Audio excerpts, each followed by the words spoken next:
Okay, so for week 7 from fall anime, the Vomit Kiss is animated. Can't wait to talk about it. We get some cool reveals from Gundam Witch. Oh yeah, and the World Cup is starting, so that's pretty fitting for Blue Lock. So yeah, let's get into it. Okay, so for Chainsaw Man episode 7, bro, this is the scene. The Vomit Kiss. Oh my god, it's finally here. I feel like Voice Critical right now.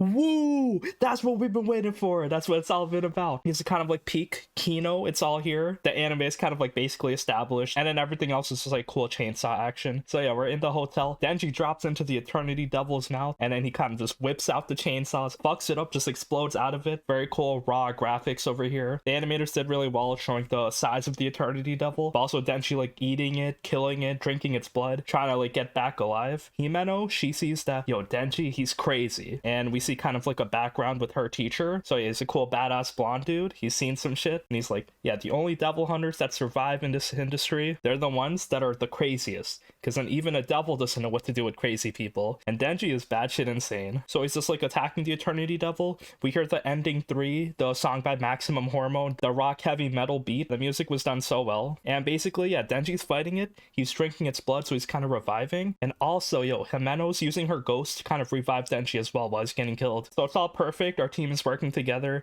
and Denji's just like going to town on this devil, making it feel pain until it wants to kill itself. And yeah, this whole process takes 3 days. Denji getting his Nobel Peace Prize of inventing like unlimited energy, drinking the demon blood to power himself up, and it's like attacking it again. So yeah, this scene was amazing, and we did it. We see the squad all weary after 3 days has basically passed in this hotel, but no time has seemed to pass from the outside. Denji and Aki have to go to the hospital, but besides that, yeah, it's a bit awkward, I guess, because Himeno, Arai, and Kobeni, they all try to kill Denji. So yeah, they gotta make it up to him. So they're like, okay, before Kobeni and Arai try to quit, let's do a group hangout. Let's all get drinks together, and then, you know, we'll be friends, let bygones be bygones, and hang out. So yeah, cool slice of life drinking scene. I love this, very well animated. The beer glasses, everything looks so cool. Denji's waiting for his kiss, but Himeno and Aki also have a hidden motivation. They know that Makima knows some shit about Denji, but she's keeping it down low. So what do they try to do? They try to out-drink her to kind of get the information out of her. And then we see all the other characters as well. A lot of like cool lore drops coming around as they just like talk about life and stuff. Power just like hawking all the food,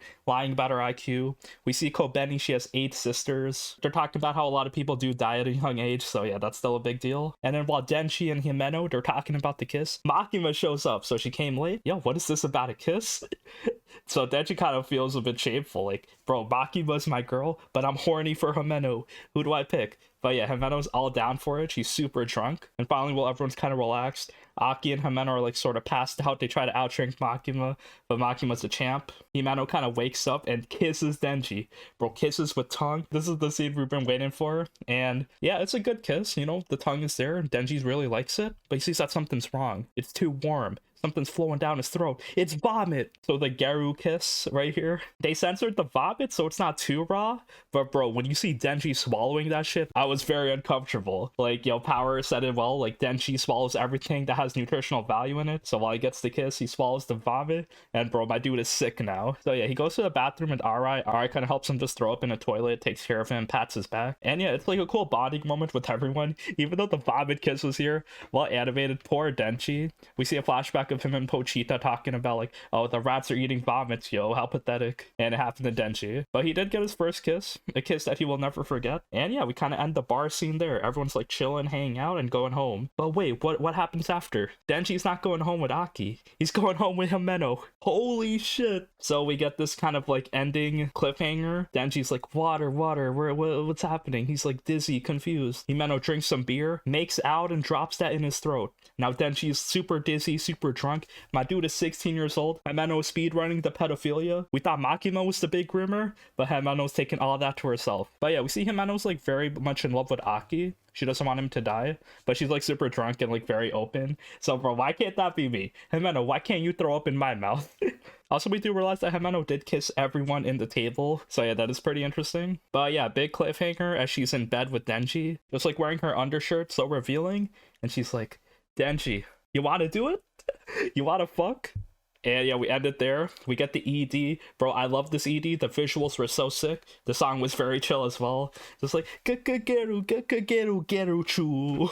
It was kind of being played through a CRT TV, just like classic JRPG in the beginning. Had the retro game feel and an old school anime style. It also had all the girls kind of like in skimpy outfits. If you can say one thing about this anime, it's consistently horny. So these animators are going insane. All these EDs are so nice. Just can't wait to get more of this anime. We're on episode 7, so we're already over halfway there. It's gonna be so sad when we finish it. But yeah, overall another solid episode this week. Another cliffhanger. But yeah, that's it for Chainsaw Man. Okay, so for Arknights episode 4, we're continuing the story. We're seeing new environments, going to new places, kind of like working on our mission. So here we visit Longmen. It's basically its own flying city somewhere, and we're basically trying to work together with them, get some communication. So Amiya and her squad kind of got to go talk to them, do some like diplomatic negotiations, stuff like that. Also, we see that there's like contractors that they work with. So yeah, a lot of people aren't just part of Rhodes Island. There's people part of like different groups. We meet these 2 other animal girls that are kind of like fighting as security guards for our team. I guess that's how they fit all these waifus into the game. They just have different factions, different alliances. Also, after that, once we arrive at the Longmen gate, we see that they have some strict immigration policies. No infected allowed. They kick all of them out. So it's kind of sad because they have no place to go. They're basically gonna die on the outside, no nutrients, just gonna get kicked out for being a war refugee. So life is tough. After that, Amiya and Doctor visit the leader. So his name is Wei, and he's kind of like this big wolf man, and he's actually the first dude we see that's like full on furry type design. So yeah, all the other characters were kind of like, you know, bunny ears, kind of cute. This dude's like full on wolf man. So yeah, he looks like important. He has Inspector Chen behind him. So she's like this blue-haired girl with some sharp horns, and basically she's like kind of tough. She likes to enforce the policy. She doesn't really like helping outsiders, so she's like really strict. And Wei's like continuing the negotiations with Amiya. We also see this other girl with like white cat ears, so her name is Kelsey. So she's also like a member of Rhodes Island. Apparently she seems to know the doctor, but the doctor has no memory, so I wonder what their history is. So basically Kelsey's explaining her side, because Longmen, they don't want the Rhodes Island help. They're like, oh, we'll handle the reunion, you know, it's no big deal. But then Kelsey tells them, wait, you're kind of like underestimating them, and this is why. So like the fact that you're kicking people out, the infected people are going to join the reunion, so you're basically giving the reunion more squad mates, so they're going to grow bigger in numbers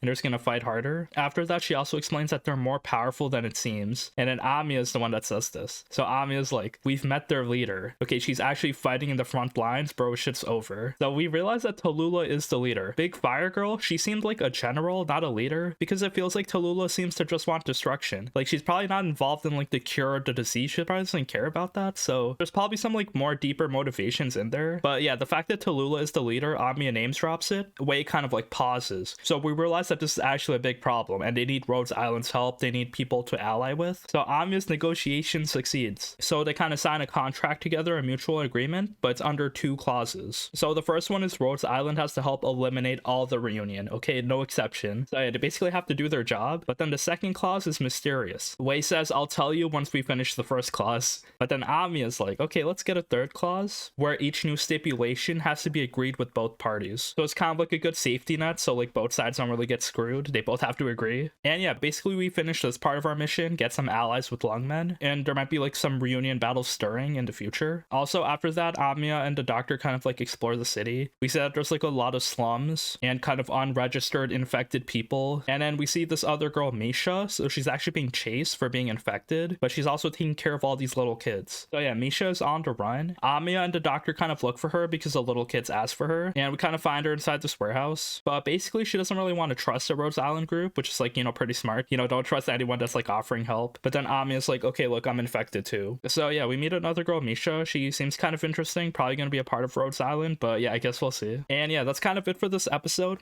Nothing too major happened, just like a lot of setups. But basically we're getting a lot of lore each episode no matter what. So yeah, meeting a lot of new characters, seeing new cities, and then seeing like all these factions, these consultants, all these warriors. So there's a lot of details in these episodes. Like, I'm really enjoying it, and I guess we'll see what's gonna happen next time. Okay, so for Akiba Maid War episode 7, wow, another crazy episode. You know what to expect here. Another fight, big maid battles, shootouts, people are dying on the streets. It's pretty funny. So we see that the Crimson Supernova, now she's trying to take over the Madeline organization, and she kind of wants to do things old school, so like eye for an eye. If the pigsty fucks up one of our Maid cafes, we gotta beat them up. So yeah, she's targeting the pigsty with all her team. So yeah, it looks like the pigsty is gonna be wiped out. And Nagami also left. So Nagami's friend Nerula just got shot in an alleyway. So yeah, that was very traumatic for her, so she quit being a maid. So what is she now? Well, Ranko actually sees her, so Nagami's still in the city. She did not leave. I don't think that's a smart idea. Like, these people, they're gonna like break your kneecaps if they find you. But basically, she's working for like this ninja themed cafe. We see Nagami, she's wearing a red mask, so no one really recognizes her.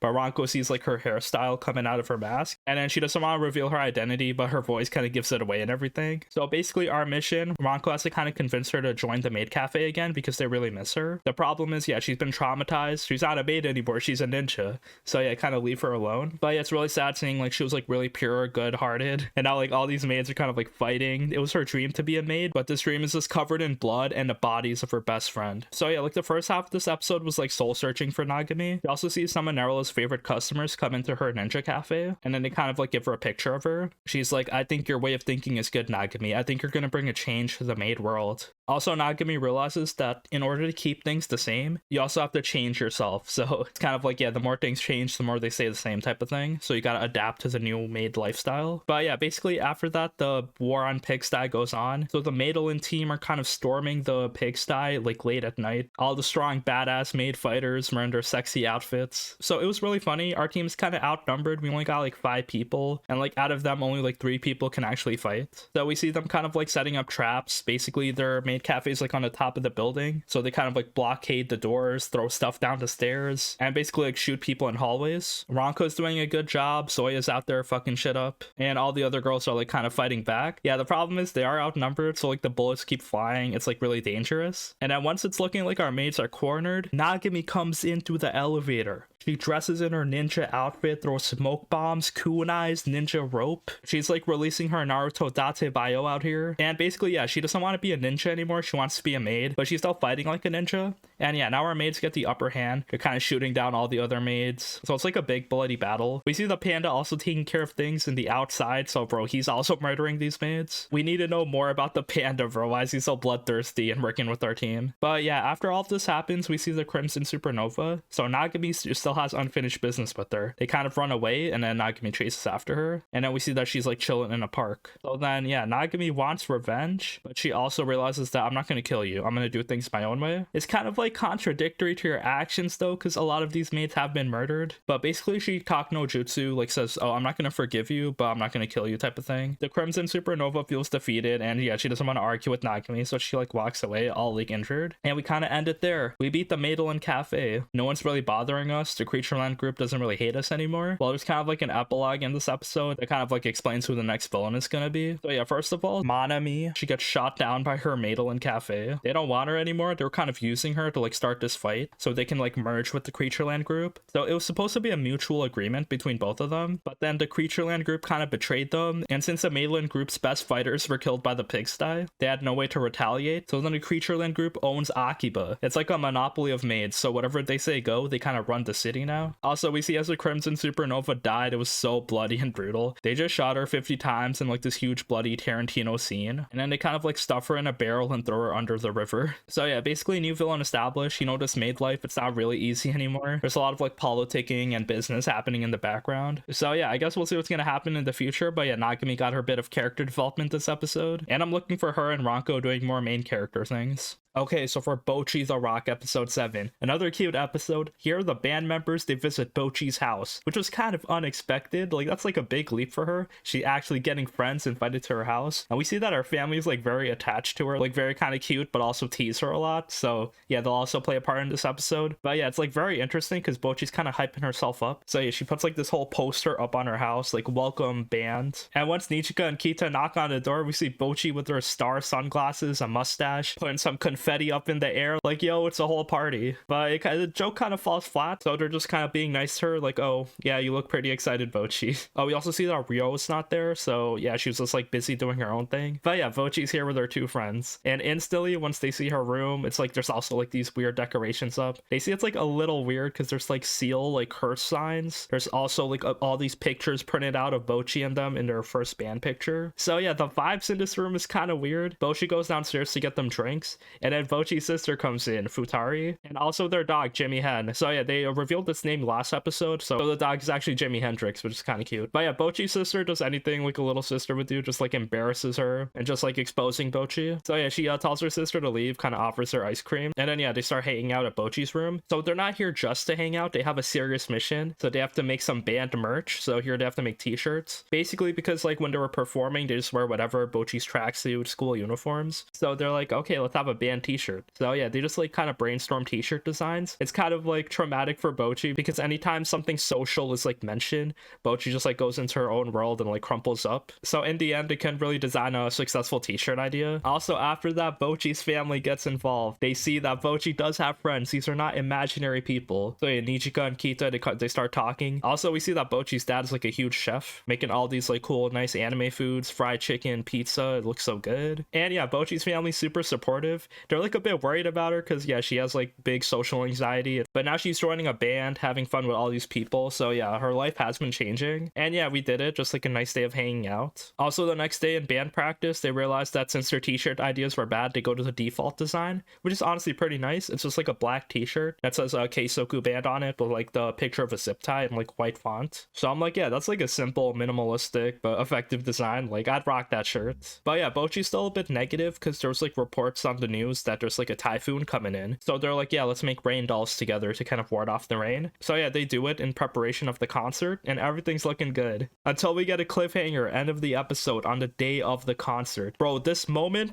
it was so bad. The typhoon coming in hot. Like, not even Chainsaw Man made me feel this anxious this week. Not even with the Himeno sex scene. Bro, I felt so bad for Bocchi. It's the day of their concert. Is it gonna get canceled? Hopefully not, but wow, she's just standing outside in the rain, doesn't know where to go. So this cliffhanger was insane. I felt so much emotion here. I felt so bad just having a super relatable main character, wanting her to succeed, but also like introducing all these obstacles in her way. So yeah, this episode this week was very nice. Okay, so for Gundam Witch episode 7, some like, you know, political plotline going on. Soleta attends like this big ball, all these higher up companies just talking, discussing political shit about like the Gundam and everything. So yeah, just like this huge dramatic plot line going on in the back. The problem is, yeah, Soleta goes here because she wants to see Alan because he kind of ghosted her last time. We saw that Alan was like scrapped, his body, because Soleta kind of like said happy birthday to him, and we went crazy. And then yeah, there's Alan too over here. So yeah, Soleta goes to the ball. It's like pretty fun. They're just chilling. We see Soleta's mom actually talking to Miorine one-on-one. Bro, she seems so psychotic, like she has some ulterior motive. So yeah, it's kind of interesting. But basically she says, oh, Miorine, you hate your dad, you're rebelling against him, but you're acting kind of like stuck up and entitled too. You're like some rich girl. So I guess she's trying to test Miorine. Oh, are you fit enough to be with my daughter? But yeah, after that, some big drama happens. Soleta's mom gets like pulled out somewhere, and then Soleta gets like dragged onto stage with Alan, and then she kind of like inadvertently admits that their Gundam, their aerial suits kind of interacted with each other. Soleta basically confirmed that she's riding a Gundam because Alan's suit was also a Gundam. So yeah, basically Soleta's in trouble. So Miorine comes in, tries to help her out because yes, Soleta's just like so shook, and then she proposes something. All right, we're gonna create a company, we're gonna do Gundam research, we're gonna make them safe to operate, we're gonna do all the research, but yeah, we need 240 million in funding. So Miorine just like drops her startup company out here,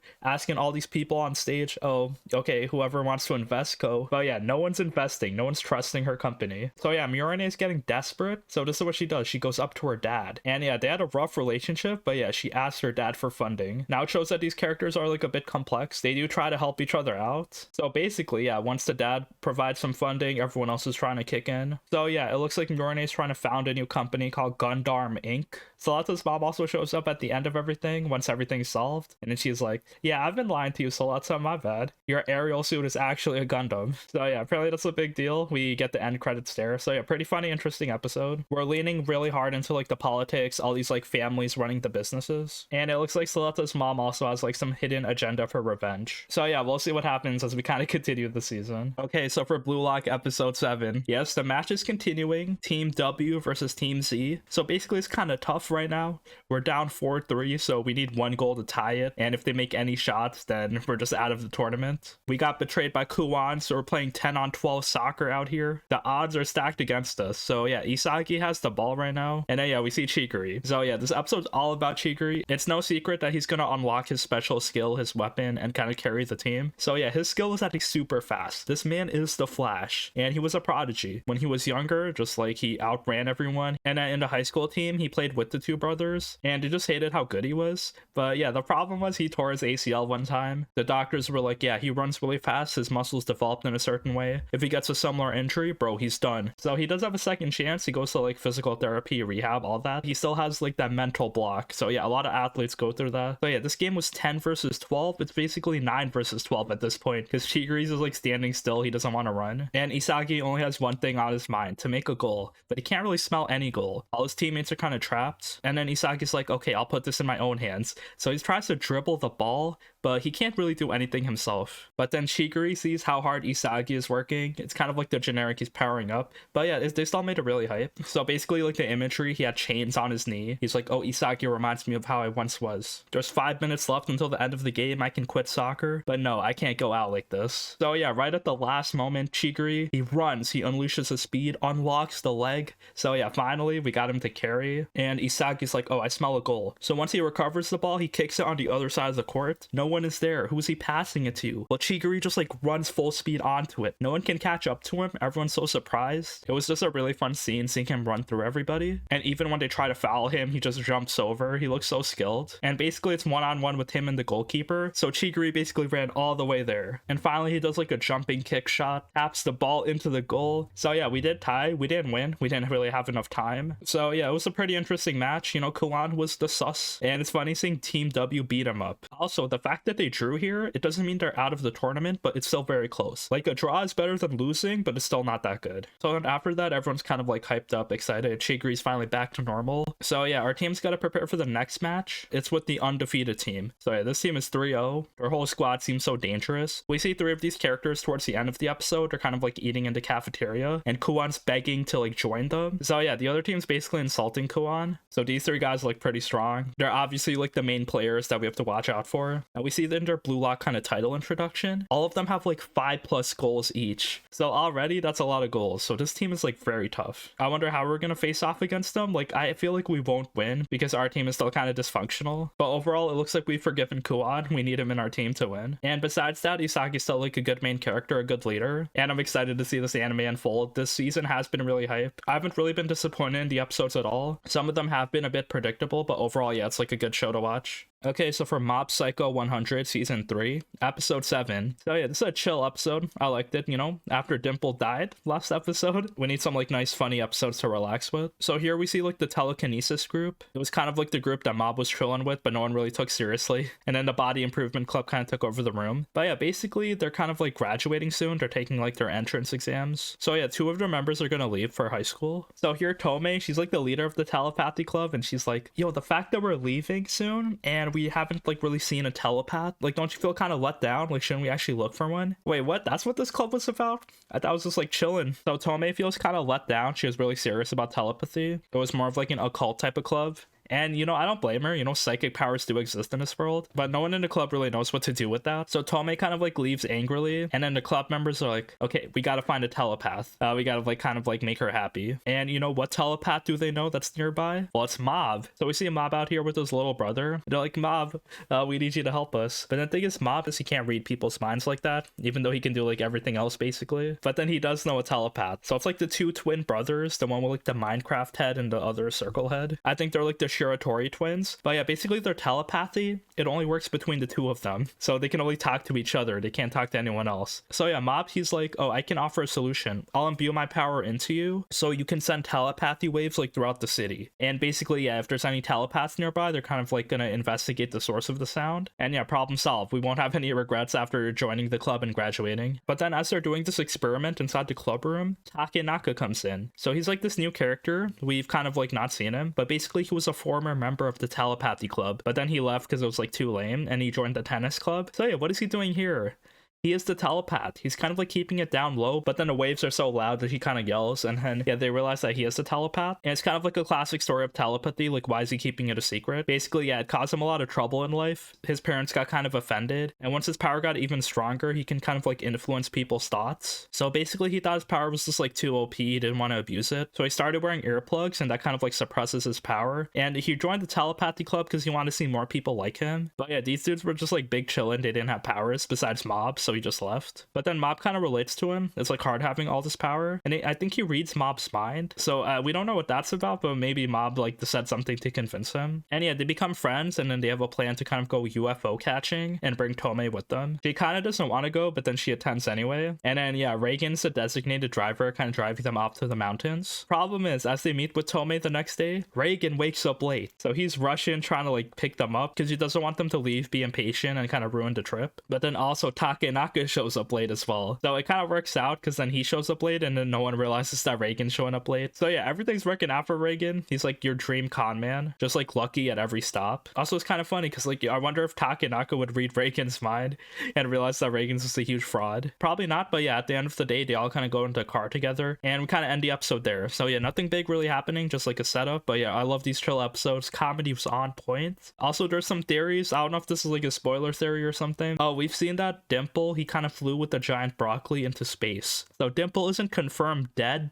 He just like disappeared in this emotional scene. What if they kind of like attract him because they're looking for UFOs? It's just another random theory, but yeah, I guess we'll see as we kind of continue the anime. Okay, so for Spy Family Season 2, Episode 8, another cute episode. The last few episodes have been like really chill, but not really plot dependent. They're just kind of standalone. Oh, Yor learns cooking, Anya gets in trouble, Anya's like working on some stuff at school. And yeah, this one is no different, but yeah, it's still pretty funny. So they kind of have an assignment in school, bring your child to work day. So they kind of have to make a report on like which parent they want to do. So yeah, Anya has to pick between Yor, badass assassin slash government worker, or Lloyd, who's just like a cool spy slash psychiatrist. So Anya asks her mom first, and then Yora's like, all right, it's kind of bloody. You got to scout out your target. You got to learn about the body, the anatomy, to kind of kill them in a way they won't suffer. So it's like serious business, but you know, it's a bit too violent for her. So then Anya's like, yeah, I'll talk to dad instead. Lloyd basically just shows her his daily life in the hospital. He's actually very sociable. So even though he's like a full-time spy, he has like a lot of friends in the hospital. They all like interact. They're like, oh, your daughter's so cute. So yeah, he's doing his thing. He leaves Anya alone in his office, and he's like, all right, don't touch anything. But then she realizes that there's like a secret escape room past his bookshelf. So yeah, while he's gone, she kind of like tries to sneak out, become a spy. So she's just crawling through the roof, but her foot gets stuck, so she just like goes back into the office before Lloyd shows up. After that, Anya writes a report in school about what she learned about work. And yeah, the thing is, she kind of like mixes in some spy details as well. After that, there's like a second part of the episode, like really quick, where Anya kind of wants to write a spy code, but her handwriting is super ass. Not even Lloyd can really decipher it, and he can decipher like any type of code. So she gets Yor to make like a code for her, and then she like passes out notes to everyone to see like who will decipher the code. And then basically like the coded message is, oh, meet me at the park at this time. The problem is Anya oversleeps and she forgets the coded word anyway. So the one guy who did decipher it, he thought it was like a love letter. It was Frankie, but yeah, he gets stood up. So yeah, he been having woman problems this season. They're just piling more shit on him. So yeah, poor guy. And yeah, that's it for the episode. We also do see in the previews,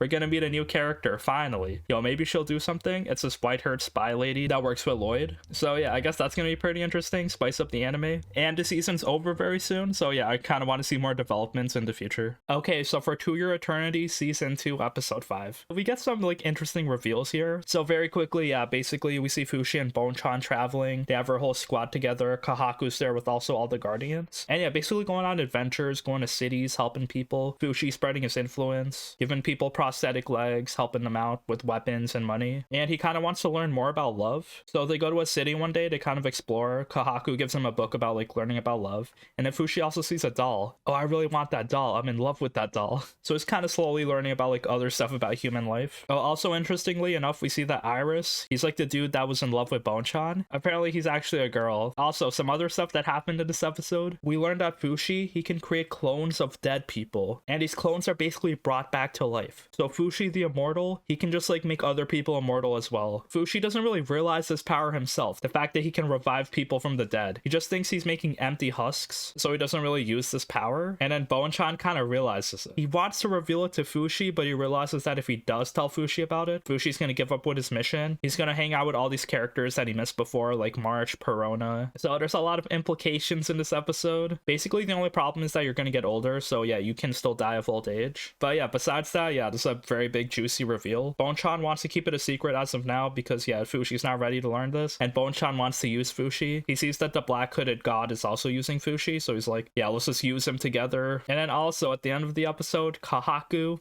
he had enough. He reveals his love to Fushi. He proposes to her in her Perona body. So yeah, cliffhanger right there. I highly doubt Fushi's gonna say yes because his bloodline, the Hayase family, is like very evil. So yeah, I guess we'll see what's gonna happen next time. But yeah, pretty solid storytelling. And yeah, that's it for this week. Thank you for watching. The shows continue. Chainsaw Man, I love it. Bocchi the Rock, I want her to succeed. And everything else is like really solid. So yeah, let me know what your favorite anime this week was.